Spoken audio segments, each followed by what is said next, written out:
Hello everybody, good morning. स्वागत है आप सबका मंडे मोटिवेशन के इस सेशन में और study with dear Khan sir के यूट्यूब चैनल पर।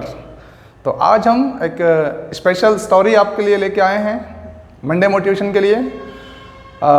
ये मोटिवेशन आपको एक नई ऊर्जा से ओतप्रोत करेगा और कुछ नहीं बहुत कुछ सीखने के लिए मजबूर कर देगा, ठीक है ना। और ये स्टोरी एक शीर्षक के रूप में हम बता दें आपको कि ये स्टोरी है गुरु और भगवान के बीच की, ठीक है ना, गुरु और भगवान के बीच की।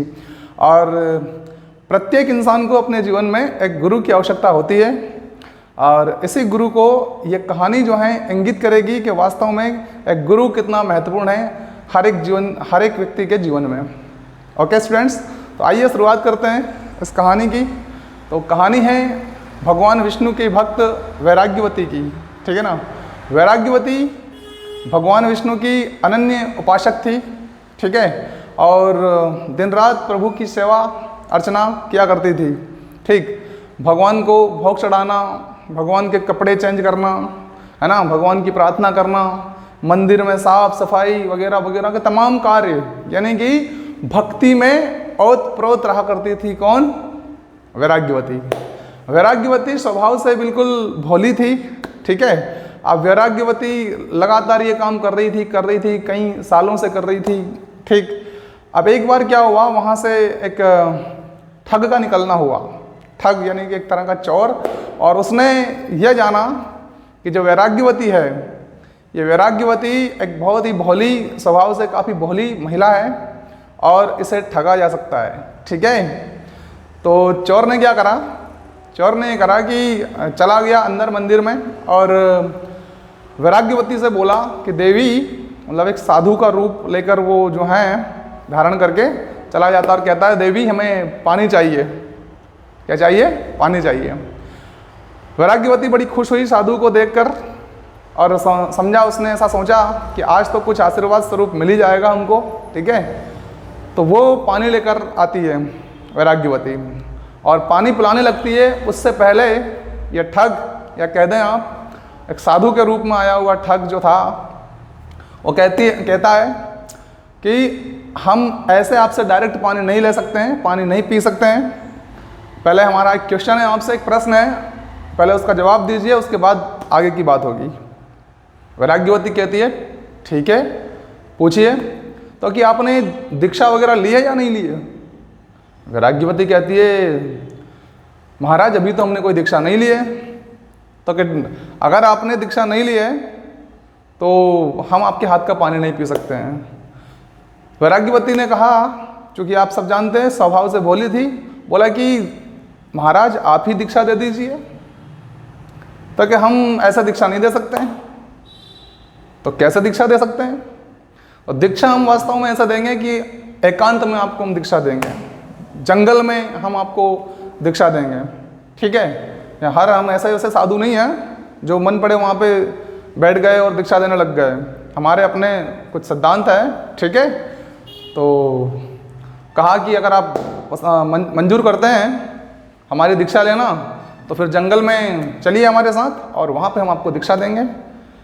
तो वैराग्यवती ने कहा कि अगर जंगल में दीक्षा मिलती है तो मुझे लेने में कोई हर्ज नहीं है, मैं चलने के लिए तैयार हूँ। तो चूंकि ठग था तो ठग ने अपनी वाली बताई और कहा कि जितने भी तुम्हारे पास गहने हैं और कपड़े हैं अच्छे, वो सब लेके चलना, ठीक है ना।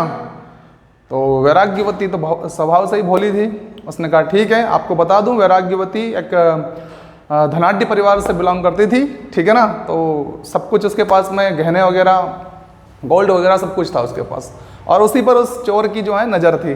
रियल तो ये है, ठीक है। तो वैराग्यवती चल देती है पीछे पीछे साधु महाराज के, ओके। अब होता यह है कि वहाँ जाकर वैराग्यवती को ये साधु महाराज अर्थात ठग एक पेड़ से जाकर बांध देते हैं, पेड़ से बांध देते हैं और कहते हैं कि एक हफ्ते बाद आऊँगा मैं, एक हफ्ते बाद आऊँगा, तब तक किसी से भी खुलवाना मत, अपने जो बंधन में तुमको बांध के जा रहा हूँ, इस बंधन को किसी से भी खुलवाना मत, मैं ही आऊँगा एक हफ्ते बाद और फिर खोलूँगा, ठीक है।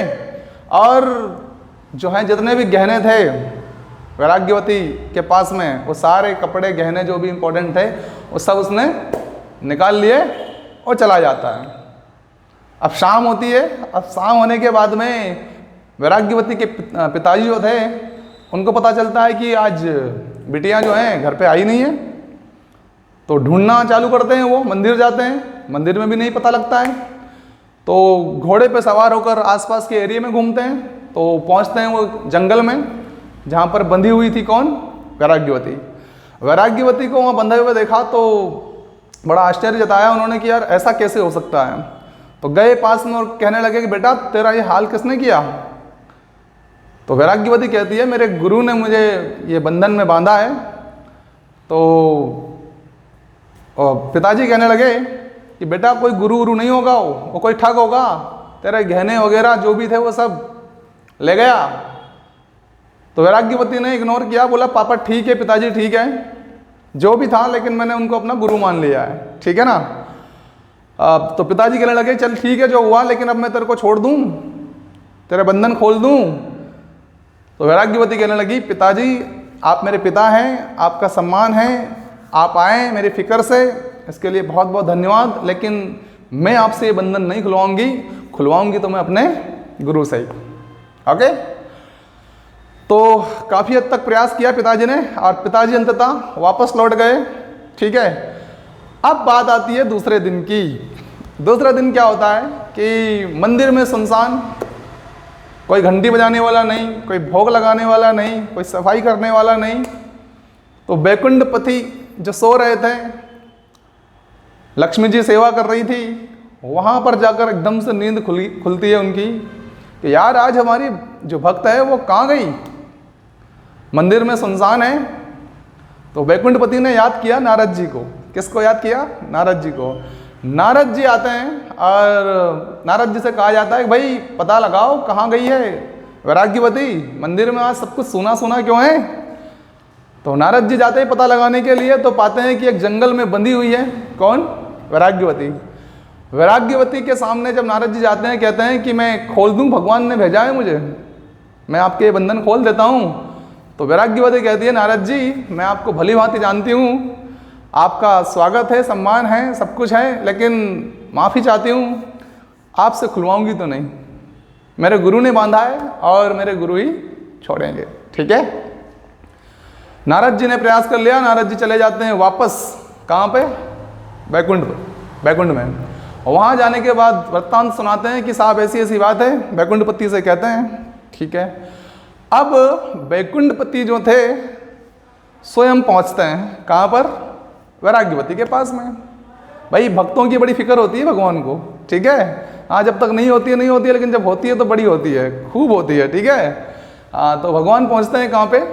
वैराग्यवती के पास में। अब वैराग्यवती जो हैं वैराग्यवती से कहते हैं कि देखो जिसका कई समय से, काफ़ी लंबे समय से आप इंतजार कर रही थी, आज प्रत्यक्ष तुम्हारे सामने खड़ा है, मांगो जो कुछ मांगना है, ठीक है। और सबसे पहले तो मैं तुम्हारे बंधन छोड़ देता हूँ। तो सबसे पहले जैसे ही बंधन छोड़ने की बात आती है तो वैराग्यवती कहती है भगवान आपके दर्शन पाकर धन्य हो गई, आपका स्वागत है, आपका सम्मान है, आप आए इसके लिए बहुत बहुत धन्यवाद है, लेकिन प्रभु खुलवाऊंगी तो मैं अपने गुरु से ही, मेरे गुरु बांध के गए हैं, मैं ये बंधन गुरु से ही खुलवाऊंगी। तो भगवान कहते हैं अरे वो कोई गुरु नहीं था, अरे वो तो ठग था, तुम्हारा सारा सामान चोरी करके ले गया। वैराग्यवती कहती है चाहे जो भी था, लेकिन 3 दिन में भगवान विष्णु के दर्शन करा दिए, ये कोई कम बात है क्या? ये कोई कम बात है क्या? ये होती है भाई क्या गुरु की महिमा। 3 दिन में, जहाँ कई दिनों से सेवाएं चल रही थी वहाँ भगवान नहीं आए, और यहाँ गुरु के मिलने के बाद 3 दिन में क्या हो गया? 3 दिन में भगवान के, विष्णु भगवान के दर्शन हो गए। तो वैराग्यवती कहती है भगवान ये मेरे लिए कोई कम सौभाग्य की बात नहीं है, और ये सब कुछ संभव हो पाया है जैसे आप ठग कह रहे उसी गुरु के द्वारा, उसी गुरु के सानिध्य में ये सब कुछ हो पाया है। भगवान ने कहा कि नहीं मानोगी? वैराग्यवती ने कहा माफ़ी चाहती हूँ प्रभु।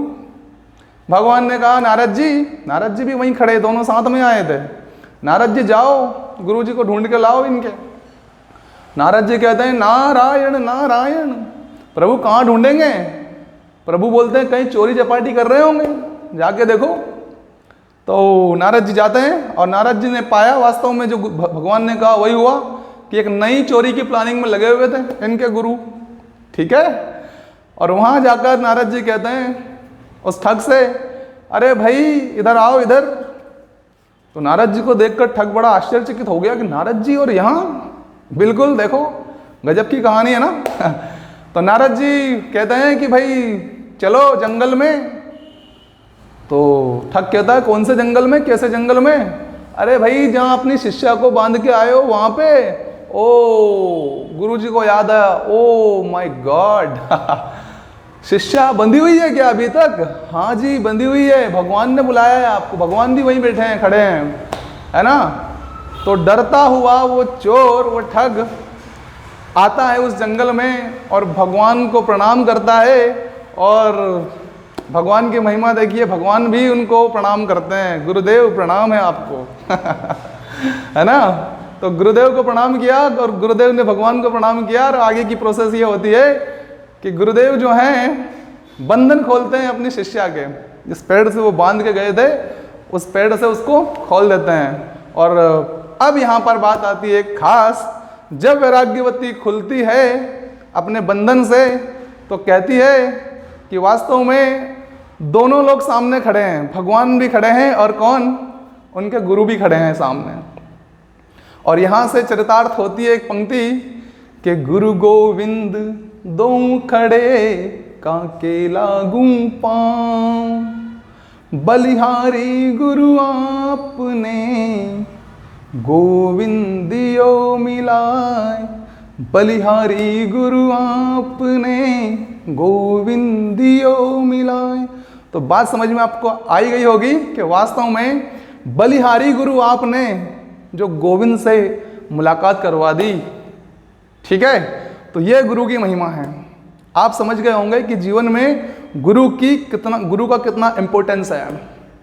तो साथियों, आप चाहे किसी भी फील्ड में हो, चाहे आप स्टूडेंट हैं, चाहे आप बिजनेसमैन हैं, चाहे आप कुछ भी हो, लेकिन जीवन में एक व्यक्ति को कम से कम अपनी फील्ड का एक गुरु जरूर बनाइए, जिसे आप ब्लाइंडली फॉलो कर सके, बिना तर्क वितर्क के, बिना कुतर्क के आप उसको फॉलो कर सकते हैं। जैसे कि वैराग्यवती ने किया, भले ही उसका गुरु कैसा भी था लेकिन उसने अपने अंतर मन से उनको गुरु मान लिया था। तो गुरु जब आपने किसी को मान ही लिया है तो वो गुरु कभी भी आपके लिए आपको गलत रास्ता तो नहीं दिखाएगा। उसने जो बोल दिया है गुरु रूप में आपको, निश्चित रूप से वो आपको अपनी मंजिल पर पहुंचा देगा। इसलिए आप सबसे निवेदन है कि अपने जीवन में अगर सफल होना चाहते हैं तो साथियों एक गुरु का चयन जरूर कीजिएगा। ये गुरु है जिसने दुनिया, जैसे कि हम सब जानते हैं कि विवेकानंद जो थे उन्होंने स्वयं ने कहा है कि गुरु कोई साधारण चीज नहीं होती है ना। निर्माण और विध्वंस गुरु की गोद में पलते हैं, ठीक है। तो अगर निर्माण करना है आपको तो गुरु को मान लीजिए, एक गुरु बना लीजिए, एक ऐसा गुरु बना लीजिए जो आपको लगता है कि ये गुरु मुझे अपनी मंजिल पर पहुंचा देगा। क्या आप नहीं जानते कि भगवान कृष्ण ने भी अपना एक गुरु बनाया? भगवान कृष्ण सांदीपनि ऋषि को गुरु बनाया, वहीं पर रहे, दीक्षा शिक्षा ली। भगवान राम ने गुरु बनाया और यहाँ तक कि हनुमान जी ने भी गुरु बनाया। क्या आप जानते हैं हनुमान जी के गुरु का नाम? हनुमान जी ने भी दीक्षा ली, किससे? वही सूर्य भगवान को अपना गुरु बनाया। उन्हीं को गुरु बनाया जिनको बचपन में भक्ष लिया था, याद है ना? बाल समय रवि भक्ष लियो, जब तीनहु लोक भयो अंधियारो। याद होगा आपको ये लाइन, ठीक है। हाँ, तो भगवान हनुमान जी पहुंचे कहाँ पे? बड़े हो गए थे और पहुंचते हैं वापस कहाँ? सूर्य भगवान के पास। और सूर्य भगवान फिर घबरा जाते हैं, अरे ये वापस आ गया। अब क्या होता है? भगवान को प्रणाम करते हैं हनुमान जी, कहते हैं गुरु बनाने आया हूँ। तो सूर्य भगवान कहते हैं अरे भाई वो तो बात सब ठीक है, लेकिन क्या भरोसा तुम्हारा, कब तुम्हें भूख लग जाए और कब तुम हमें निगल जाओ।